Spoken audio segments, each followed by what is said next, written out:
بسم اللہ الرحمن الرحیم۔ دوستو، آج بہت ہی مبارک دن ہے، یوم العرفہ، عرفے کا دن ہے۔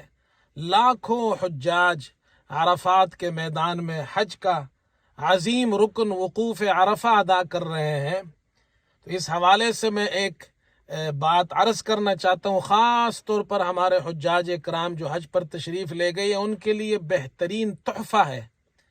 آج ہم نے درس میں بھی یہ بیان کیا، اور وہ یہ ہے کہ امام ذہبی رحمۃ اللہ علیہ نے واقعہ نقل کیا ہے امام جعفر صادق رحمۃ اللہ علیہ اور سفیان ثوری رحمۃ اللہ علیہ کا۔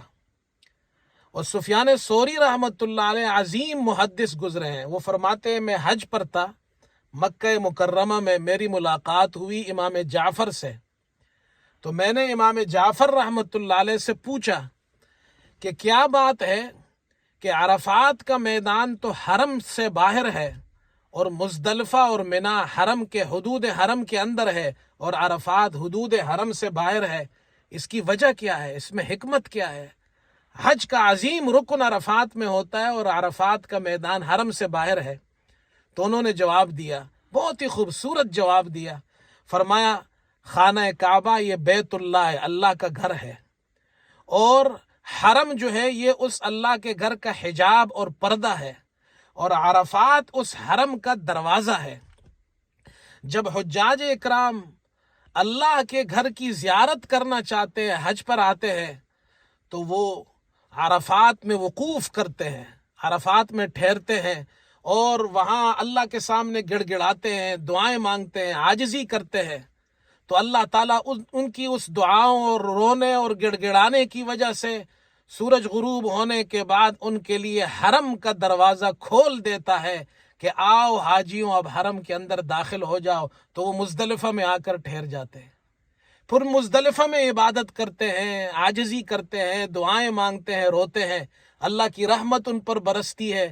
حکم ہوتا ہے صبح اٹھو تو قربانی کرو، وہ قربانی کرتے ہیں، شیطان کو کنکری مارتے ہیں، قربانیاں کرتے ہیں، پھر اپنے آپ کو پاک صاف کرتے ہیں، حلق کرتے ہیں، اچھا لباس پہنتے ہیں، خوشبو لگاتے ہیں، پھر اللہ ان کے لیے تیسرا دروازہ کھول دیتا ہے، اور وہ بیت اللہ آ کر خانہ کعبہ کا طواف کرتے، جس کو طواف زیارت کہا جاتا ہے، کہ اللہ کے گھر کی زیارت کے لیے آئے ہیں۔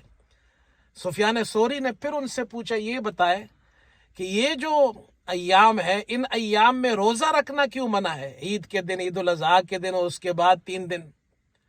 تو امام جعفر نے جواب دیا، فرمایا اس لیے کہ ان 3 دنوں میں یہ سب اللہ کے مہمان ہوتے ہیں، اللہ تعالیٰ ان کو کھلاتا ہے، پلاتا ہے، تو مہمان جب اللہ کے مہمان ہو تو ان کو یہ زیب نہیں دیتا کہ وہ روزہ رکھے، نہ کھائے پیے۔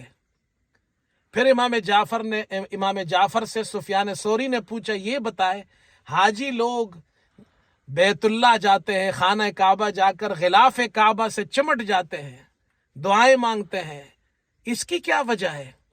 تو انہوں نے خوبصورت جواب دیا، اور حاجیوں کے لیے یہ بڑا عظیم تحفہ ہے کہ وہ اس فلسفے کو اور ان باتوں کو سامنے رکھ کر جب حج کریں گے تو حج کا لطف دوبالا ہو جائے گا۔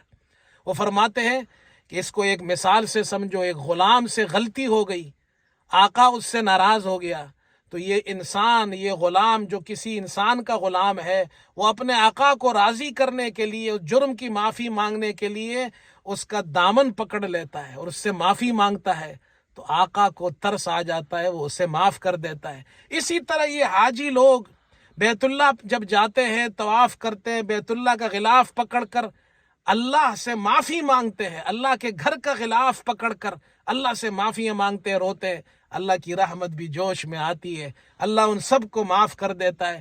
ایسا معاف کرتا ہے جیسے حدیث میں آتا ہے کہ جب ان کی ماں نے ان کو جنا تھا اس دن وہ پاک صاف تھے، اس طرح وہ اپنے گھروں کو لوٹتے ہیں۔